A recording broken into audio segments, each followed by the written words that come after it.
खुलुमबाय बेयो बड'लेण्ड इंखं टेलिभिजन दिनै 24 अक्ट'बर 2022 बृहस्पतिबारखालि सानसेनि बरादखौ नोंथांमोननि खाथियाव लाबोदों आं सदानन्द दैमारिया।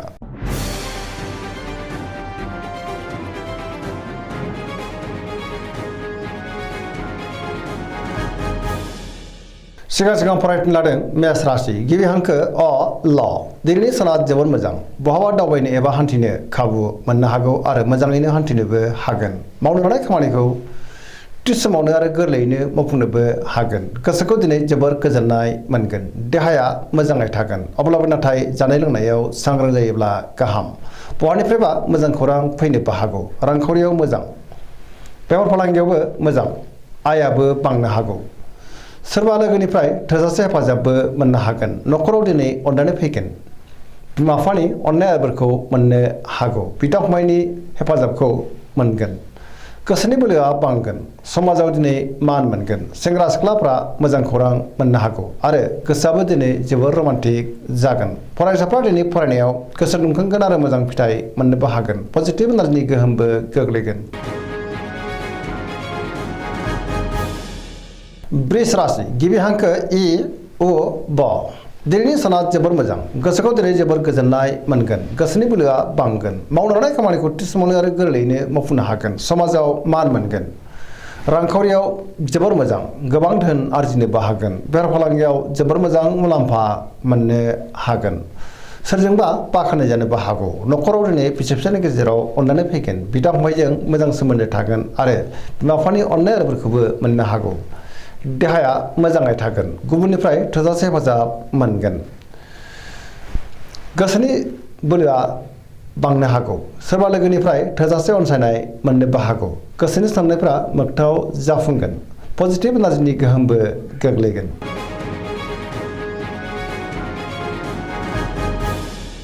मिथुन राशि गिबि हांखो क स दिनैनि साना जोबोर मोजां गोसोखौ दिनै जोबोर गोजोननाय मोनगोन पजिटिभ एनार्जिनि गोहोम गोग्लैनो हागौ मोनफ्रोमबो बिथिङाव जाफुंसारगोन गियाननि आंखाल जानाय नङा सोरजोंबा बाख्नाय जानोबो हागौ गोसोआ दिनै जोबोर खुसि जागोन लाइमोनफ्रा जोबोर रमान्टिक जागोन आरो गावबा गावनि गोसोनि साननायखौ फोरमायलायनोबो हागोन देहाया मोजाङै थागोन रांखावरियाव मोजां बेफार फालांगियावबो मोजां होनजायो अब्लाबो नाथाय खरसायाबो बांनो हागौ न'खराव अननानै फैगोन समाजाव मान मोनगोन गोसोनि बोलोआ बांगोन मावनो लानाय खामानिखौ थि समावनो आरो गोरलैयैनो मावफुंनोबो हागोन सोरबा लोगोनिफ्राय मोजां खौरां फैनोबो हागौ सोरजोंबा बाख्नाय जानानै गोसोआ दिनै जोबोर गोजोनगोन गुबुनजों मोजां सोमोन्दो लाखिनोबो रोंगोन सेंग्रा सिख्लाफ्रा जोबोर खुसि जागोन आरो जोबोर रमान्टिकबो जानो हागौ। कर्कट राशि गिबि हांखो ड ह दिनैनि साना जोबोर मोजां गोसोखौ दिनै जोबोर गोजोननाय मोनगोन सोरबा लोगोजों बाख्नाय जानानै गोसोखौ दिनै बांसिन गोजोननाय मोनगोन गोसोनि साननायफ्रा जाफुंनो हागौ गोसोआव पजिटिभ साननाय फैगोन गोथों आरो गोग्गो साननो रोंगोन गियाननि आंखाल जानाय नङा सोरबा लोगोनिफ्राय मोजां खौरां फैनोबो हागौ रांखावरियाव मोजां बेफार फालांगियावबो मोजां होनजायो न'खराव दिनै अननानै फैगोन बिमा बिफानिफ्राय अननाय आदरफोरखौ मोननो हागौ समाजावबो लोगो लेवा बांगोन देहाया मोजाङैनो थागोन गुबुननिफ्राय थोजासे हेफाजाब मोननो हागौ सोरजोंबा बाख्नाय जानो हागौ फरायसाफ्रा दिनै फरायनायाव गोसो दुंखांगोन आरो मोजां फिथाइ मोननोबो हागोन गुबुनजों मोजां सोमोन्दो लाखिनोबो रोंगोन आरो पजिटिभ एनार्जिनि गोहोम गोग्लैनो हागौ।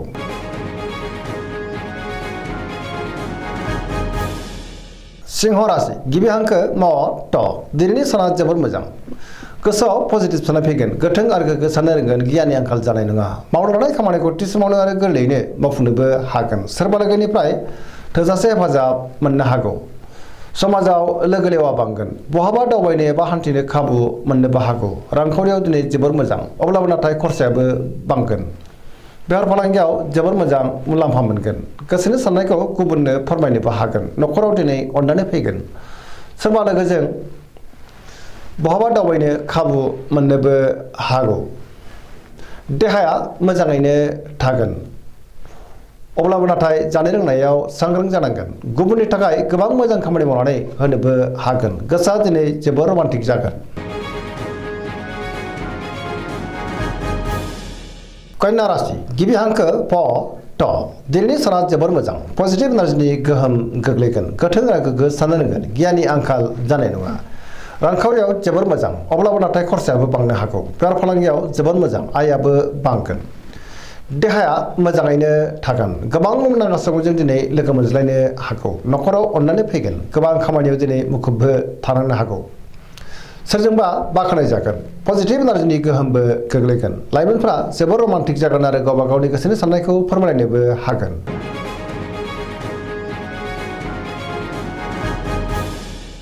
तुला राशि गिबि हांखो र ट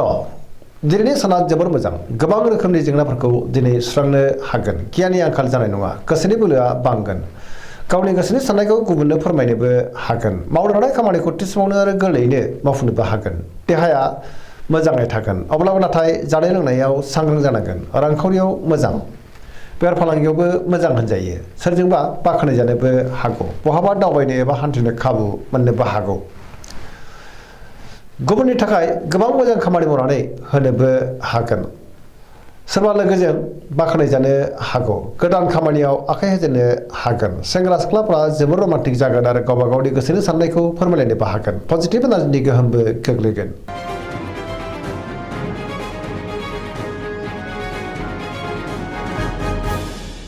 वृश्चिक राशि गिबि हांखो न स दिनैनि साना जोबोर मोजां पजिटिभ एनार्जिनि गोहोम गोग्लैगोन समाजाव लोगो लेवा बांगोन सोरबा गोजाम लोगोजों बहाबा दावबायनो एबा हान्थिनो खाबु मोननोबो हागौ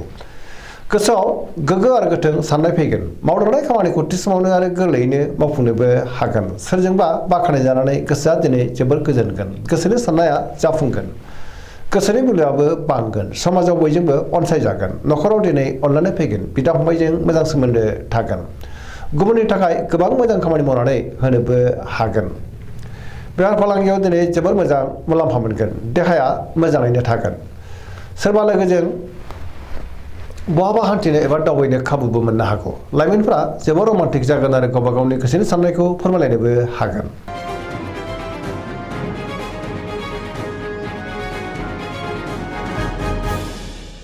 धनु राशि गिबि हांखो ध फ भ दिनैनि साना मोजां आरो गाज्रिनि गेजेरजों बाबेरलांगोन गोसोआव गोनो गोथो साननाय फैनो हागौ मावनो लानाय खामानिखौ थि समावनो मावफुंनो गोब्राब जागोन माबा नङा माबा मोनसे हेंथा फैनोबो हागौ गोसोनि साननायफोरा दिनै देबार नांनो हागौ रांखावरियाव मोजां बेफार फालांगियावबो मोजां होनजायो आयाबो बांनो हागौ समाजाव मान मोनगोन अब्लाबो नाथाय सोरनिबा गाज्रि नोजोर गोग्लैनोबो हागौ सांग्रां जानाया गाहाम बहाबा हान्थिब्ला लामा सामायाव दिनै सांग्रां जानांगोन देहाया बारा मोजां थानाय नङा न'खराव अननानै फैगोन बिदा फंबायनिफ्राय हेफाजाब मोननोबो हागौ गोसोआ दिनै जोबोर उसुखुथु जानोबो हागौ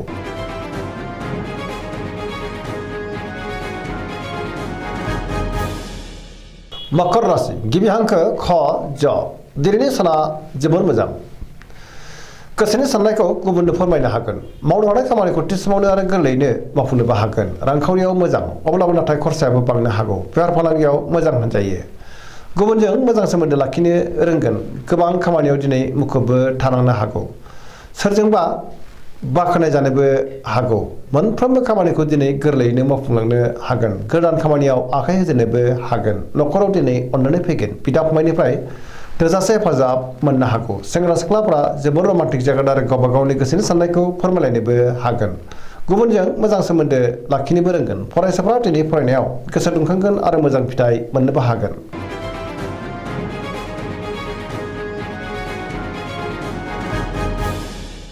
कुम्भ राशि गिबि हांखो ग स दिनैनि साना मोजां आरो गाज्रिनि गेजेरजों बाबेरलांगोन गोसोखौ दिनै जोबोर गुलाय गुजाय मोनगोन मावनो हानाय खामानिखौ थि समावनो मावफुंनो गोब्राब जागोन माबा नङा माबा मोनसे गोरोन्थि जाफ्लांनो हागौ सोरबा लोगोनिफ्राय गाज्रि खौरांबो फैनो हागौ आरो सोरनिबा गाज्रि नोजोरबो गोग्लैनो हागौ सांग्रां जानाया गाहाम समाजाव नाथाय मान मोनगोन गोबां मुंदांखा सुबुंजों दिनै लोगोबो मोनलायनो हागौ रांखावरियाव मोजां बेफार फालांगियावबो मोजां होनजायो आयाबो दिनै बांनो हागौ देहाया बारा मोजां थानाय नङा जानाय लोंनायाव सांग्रां जानांगोन गुबुननि न'खराव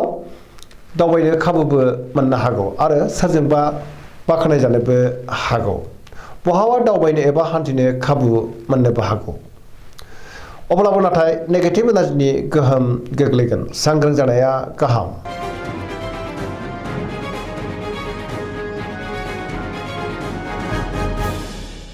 मीन राशि गिबि हांखो ड स। दिनैनि साना जोबोर मोजां। गुबुननि थाखाय गोबां मोजां खामानि मावनानै होनोबो हागोन। गोसोआव पजिटिभ साननाय फैगोन। गोथों आरो गोग्गो साननो रोंगोन। गियाननि आंखाल जानाय नङा। गावनि गोसोनि साननायखौ दिनै गुबुननो फोरमायनोबो हागोन। देहाया मोजाङै थागोन। रांखावरियाव मोजां। बेफार फालांगियावबो मोजां। आयाबो बांनो हागौ।